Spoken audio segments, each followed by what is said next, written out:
விஷயத்தையும் let him come and say his own words so that இது என்ன பர்பஸ்க்காக கொண்டு வந்த குரூப், என்ன மாதிரியான மோட்டிவேஷன்ஸ் நமக்கு கொடுத்துட்டு இருக்க குரூப் எல்லாமே நமக்கு தெரிய ஆரம்பிச்சிடும். ஓகேவா?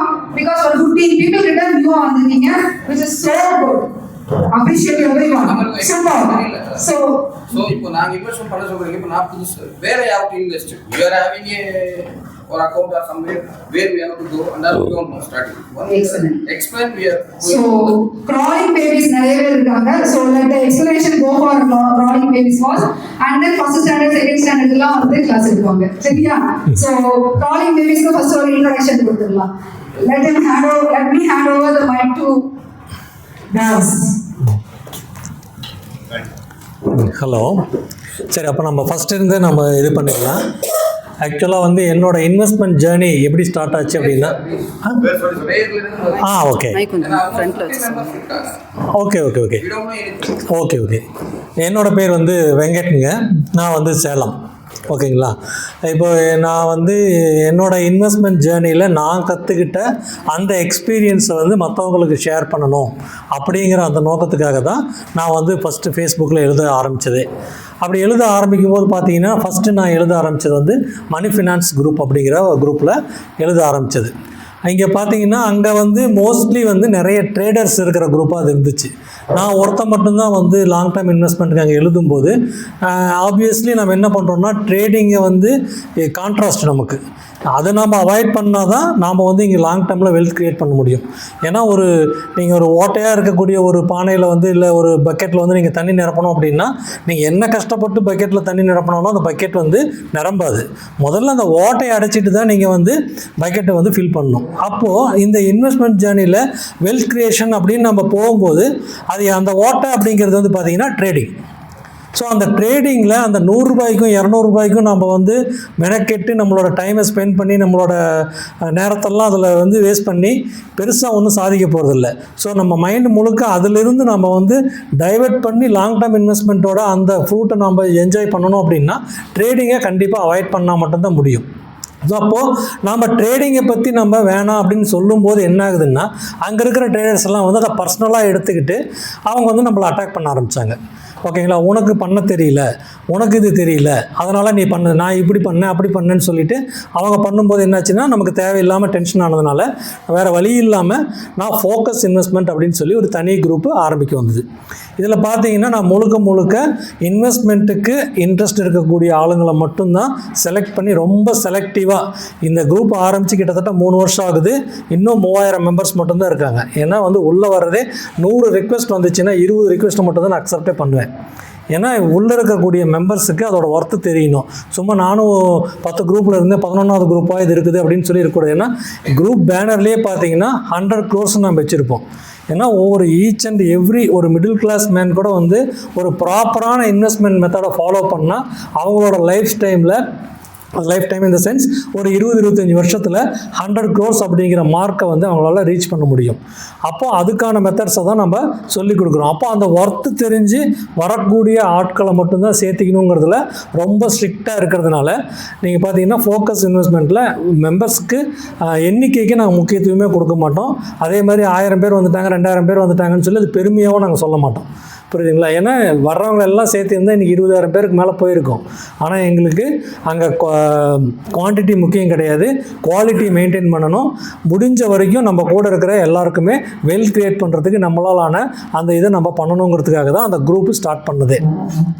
இன்னொன்று என்னென்னு பார்த்தீங்கன்னா லாங் டேர்ம் இன்வெஸ்ட்மெண்ட்டில் ஒன்று மார்க்கெட்டை பற்றி பயந்துக்கிட்டு உள்ளே வராமல் இருக்கக்கூடிய மக்கள் ஒரு பக்கம் இருக்காங்க. இன்னொன்று மார்க்கெட்டுக்கு உள்ளே வந்துட்டாங்கன்னா அவங்கள வந்து நீ நினச்ச மாதிரிலாம் கிடையாது, அது வந்து ரொம்ப கஷ்டமான விஷயம்னு சொல்லி பயமுறுத்துறதுக்கு ஒன்று, இல்லை ஜஸ்ட் லைக் தட் இப்படி போட்டு அப்படி எடுத்துடலான்னு சொல்லி இப்படி பண்ணுறதுக்கு ஒரு குரூப்பு. ஸோ இந்த மாதிரி 2-3 குரூப்புக்கிட்ட அவங்க மாட்டிக்கிட்டு ப்ராப்பரான இன்வெஸ்ட்மெண்ட்டை அவங்க பண்ணாமல் பயந்துக்கிட்டு பண்ணாமல் இருக்காங்க. அதனால் நாம் என்ன பண்ணுறோன்னா நான் 2005 வந்தேன். என்னோடய 20 வருஷ ஜேர்னியில் நான் என்னென்னலாம் வந்து எனக்கு ஒர்க் அவுட் ஆகுதோ அதை மட்டும்தான் வந்து மக்களுக்கு சொல்கிறது. ஏன்னா நம்ம நிறைய விஷயங்களை இப்போ நான் உங்களுக்கு ஒரு 10 விஷயம் சொல்கிறேன்னா அதுக்கு நான் 100 விஷயம் ட்ரை பண்ணியிருப்பேன். எனக்கு அது 90 விஷயம் ஃபெயிலியராக போயிருக்கும். ஸோ அந்த விஷயங்களெல்லாம் வந்து நான் உங்களுக்கு வந்து இது பண்ணி அதிலிருந்து கற்றுக்கிட்ட பாடங்களில் எது ஒர்க் அவுட் ஆகுதோ அந்த விஷயத்தை மட்டுமே உங்களுக்கு வந்து நான் ப்ராப்பராக இன்னும் கூட பார்த்தீங்கன்னா ஓகே ஸ்ட்ராட்டஜி வந்து ஓகே ஷீட் வந்து இன்னும் அப்டேட்லேயே தான் இருந்துகிட்ருக்கு. புது புது விஷயங்கள் எப்போ வந்து இதோட இந்த பெஸ்ட்டான இருக்குது அப்படின்னா அதை நான் அப்டேட் பண்ணி உங்களுக்கு சொல்லிட்டு தான் இருக்கேன். அதனால் முழுக்க இது என்னோடய ஓன் எக்ஸ்பீரியன்ஸ் மூலமாக டெவலப் ஆன ஒரு ஸ்ட்ராட்டஜி. இது வந்து இருக்கக்கூடிய எல்லா கான்செப்ட்டுமே ஒரே இடத்துல கண்டிப்பாக கிடைக்காது. ஏன்னா இது என்னோடய ஓன் எக்ஸ்பீரியன்ஸ் அப்படிங்கிறதுனால நான் எந்த புக்கு படித்தோ எந்த கிளாஸ் போயெல்லாம் பண்ணல. இது முழுக்க சொந்த எக்ஸ்பீரியன்ஸில் வந்ததுனால அதனால தான் என்னால் வந்து என்னோடய போர்ட்ஃபோலியோவையே என்னால் ஓப்பனாக வந்து உங்களுக்கு காட்ட முடியும்.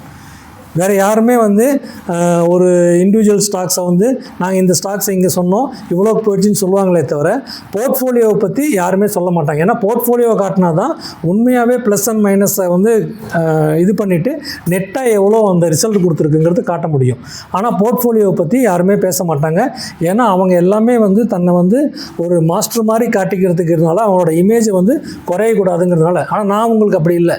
நான் வந்து ஒரு சாதாரண இன்வெஸ்டர். என்னோடய போர்ட்ஃபோலியோவில் ப்ளஸ் இருக்கும் மைனஸும் இருக்கும். ஆனால் அந்த மைனஸை என்னால் ஹேண்டில் பண்ணி அதை ப்ளஸ்ஸாக கொண்டு வர முடியும் அப்படிங்கிற அந்த கான்ஃபிடென்ட்டை உங்களுக்கு கொடுக்கணும் அப்படிங்கிறதுக்காக தான் என்னோடய போர்ட்ஃபோலியோவில் அப்படியே உங்களுக்கு நான் காட்டுறது. ஏன்னா மார்க்கெட்டை வந்து பார்த்து பயப்பட வேண்டிய அவசியமே கிடையாது.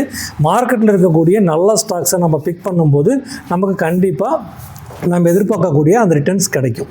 அதனால் மார்க்கெட் வந்து ரொம்ப சிம்பிளாகவே நம்ம ஹேண்டில் பண்ண முடியும். அதனால் கன்சிஸ்டன்ட் காம்பவுண்டர்ஸ் அப்படிங்கிற அந்த கான்செப்ட் தான் நம்மளோட ஓகே ஸ்ட்ராட்டஜியோட அந்த மெயின் தீமாக நம்ம எடுத்துக்கிறோம். அதனால் வந்து இப்போ நீங்கள் ஃபண்டமெண்டல்ஸ் அப்படின்னு பார்த்தீங்கன்னா ஒன்று நிறைய புக்ஸ் படிக்கணும், அப்படியே கால்ஸ் அட்டன் பண்ணணும், அந்த ரிசல்ட்ஸ் எல்லாம் பார்க்கணும் அப்படின்னு சொல்லிட்டு ஒரு பயமுறுத்துவாங்க. இன்னொன்று பார்த்தீங்கன்னா இந்த டெக்னிக்கல்ஸில் இந்த இது பார்க்கணும், இந்த பிரேக் அவுட் அது இதுன்னு சொல்லிட்டு ஸ்டாப் லாஸ் அது இதுன்னு சொல்லுவாங்க.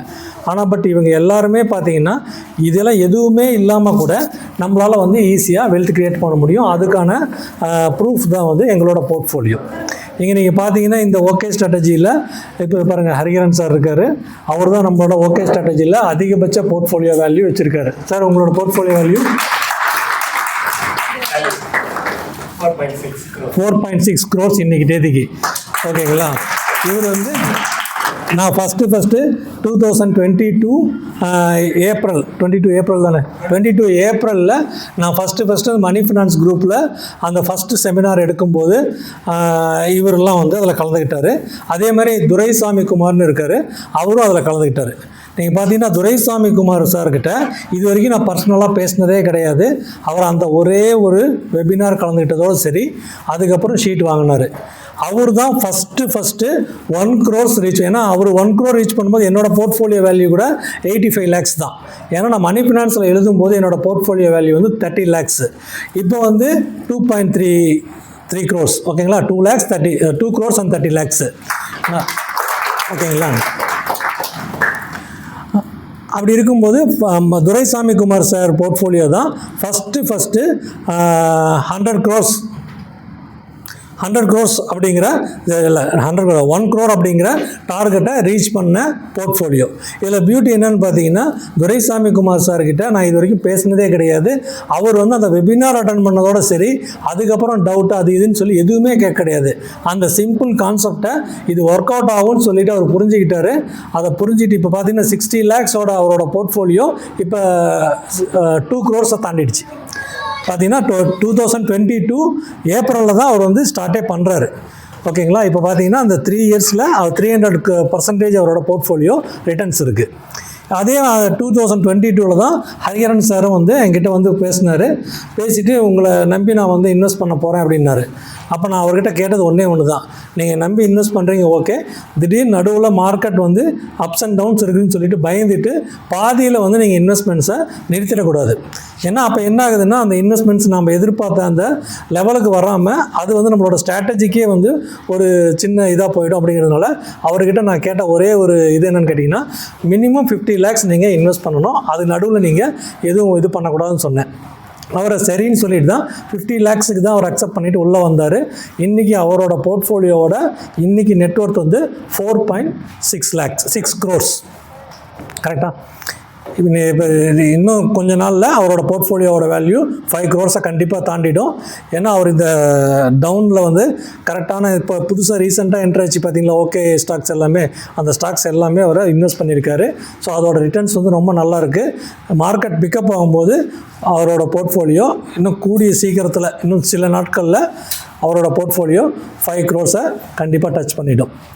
இப்போ இந்த ஃபோக்கஸ் இன்வெஸ்ட்மெண்ட் அப்படிங்கிற இந்த குரூப்பை மெயினாக ஆரம்பித்து நம்ம வெபினார் எடுக்கிறதுக்கான காரணமே பார்த்திங்கன்னா, மார்க்கெட் மேலே இருக்கக்கூடிய மக்களுக்கு இருக்கக்கூடிய அந்த பயத்தை போக்கணும். ஒன்று மார்க்கெட்டை பார்த்து பயந்துட்டு இன்வெஸ்ட் பண்ணாத குரூப்பு, இன்னொன்று மார்க்கெட்டுக்குள்ளே வந்தாலும் எந்த மெத்தடை ஃபாலோ பண்ணுறது, ஃபண்டமெண்டல்ஸ்னு சொல்லி டெக்னிக்கல்ஸ்னு சொல்லி எல்லாம் பயமுறுத்துகிறாங்க. அது எதை வந்து நம்ம எதை ஃபாலோ பண்ணுறதுன்னு தெரியாமல் ஒரு குரூப் ஆஃப் மக்கள் பயந்துட்டு இருக்காங்க. ஸோ இது எதுவுமே தேவையில்லை.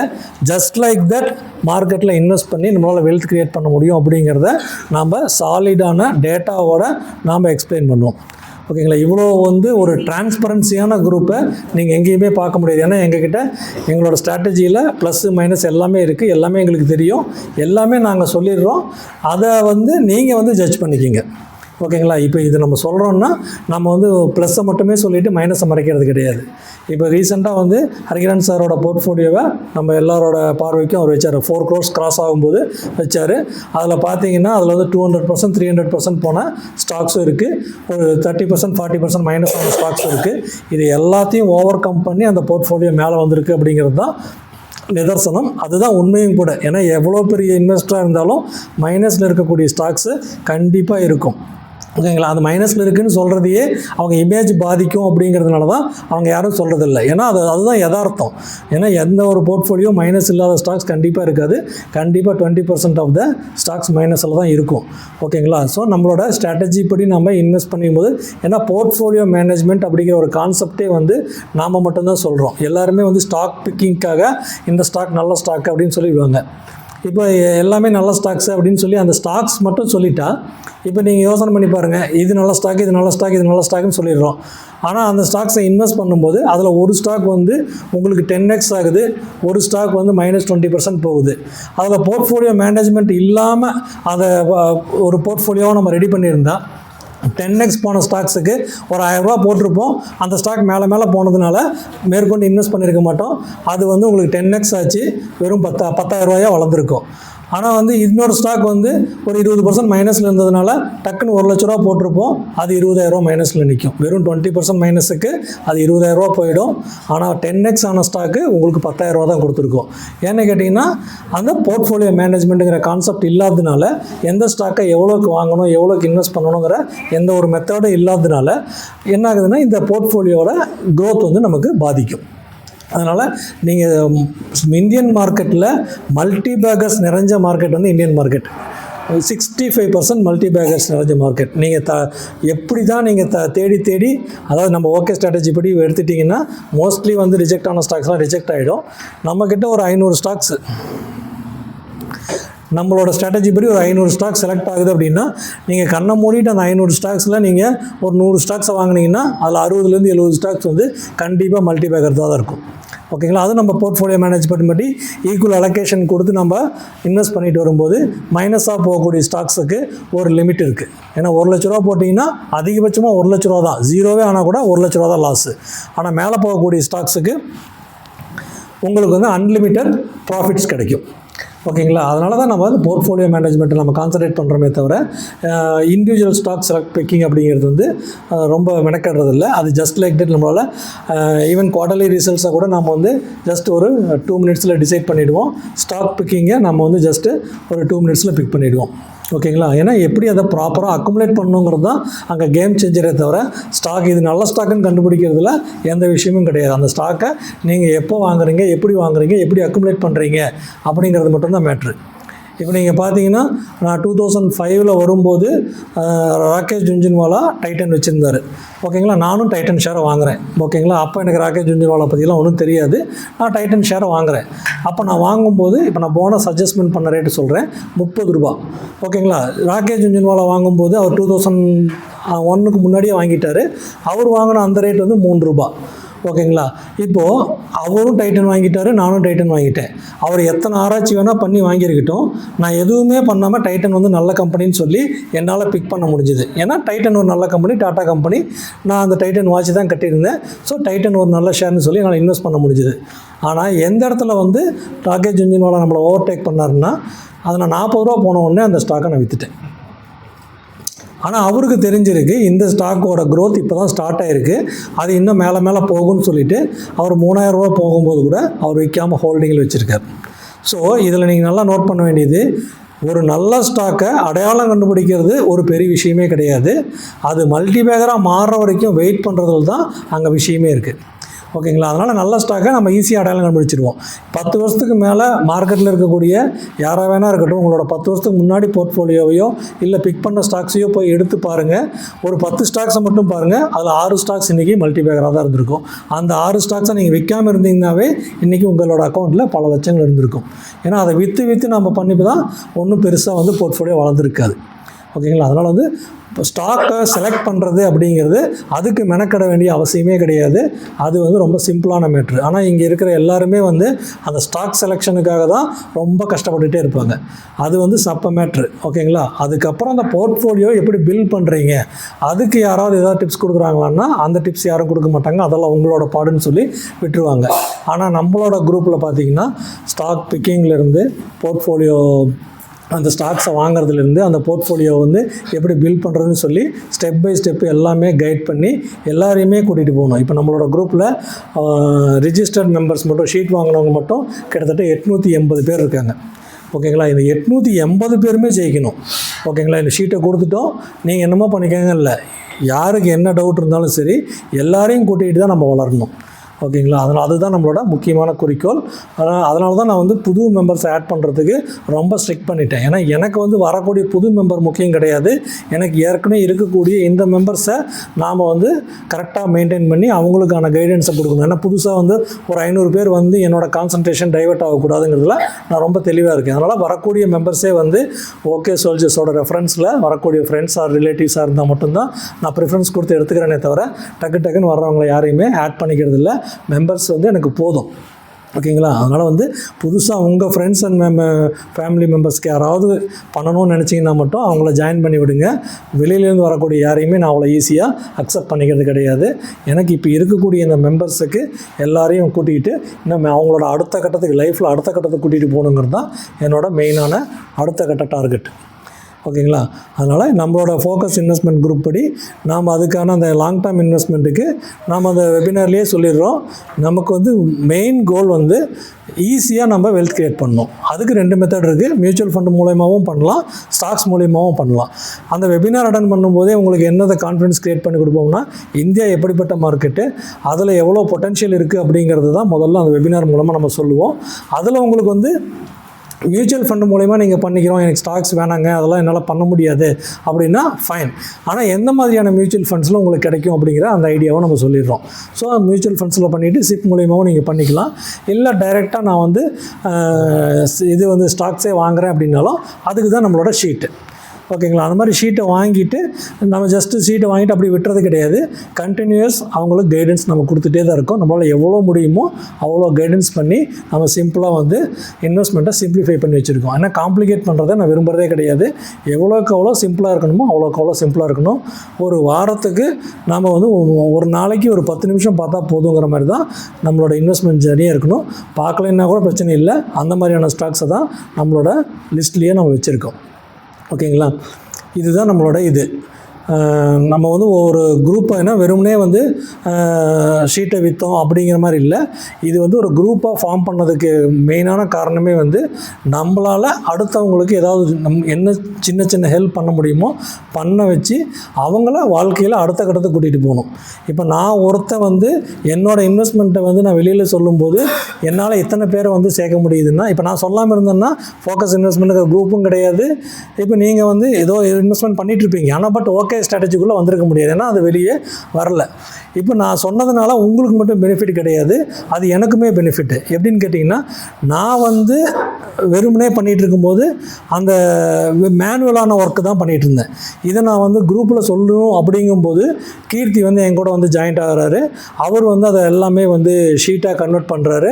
கன்வெர்ட் பண்ணும்போது எல்லாமே ஜஸ்ட் லைக் தட் அப்படிங்கிற மாதிரி ஒரு மேட்டராக மாறுது.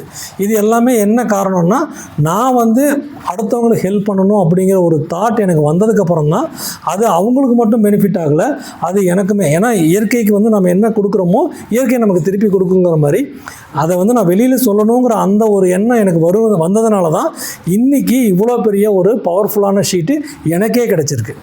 ஓகேங்களா? இப்போ நான் மட்டுமே அதை வச்சுட்டு இருந்தேன்னா கீர்த்தி என்னோட ஜாயின் ஆகிருக்க மாட்டார். கீர்த்தி அவர் பாட்டுக்கு பண்ணிகிட்டு இருப்பார், நான் எனக்கு பாட்டு பண்ணிகிட்டு இருந்திருப்பேன். ஸோ இதை வெளியில் நம்ம சொல்லணுங்கிற அந்த எண்ணம் வந்ததுனால அது எல்லாருக்குமே இப்போ பெனிஃபிட்டாக இருக்குது. அதனால தான் சொல்கிறேன், எல்லாருமே வந்து நம்ம குரூப் வந்து பணம் சம்பாதிக்கிறதுக்காக ஆரம்பிக்கப்பட்ட குரூப் தான். ஆனால் பணத்தை மட்டுமே மெயினாக வச்சுக்கக்கூடாது. நம்மளால் முடிஞ்ச அடுத்தவங்களுக்கு முடிஞ்ச சின்ன சின்ன ஹெல்ப்பை பண்ணி நம்ம அவங்களையும் அவங்களோட லைஃப்பில் மேலே கொண்டு வரதுக்கு ட்ரை பண்ணணும். ஓகேங்களா? இதுதான் நம்மளோட மெயினான கான்செப்ட்டுங்க. ஓகே.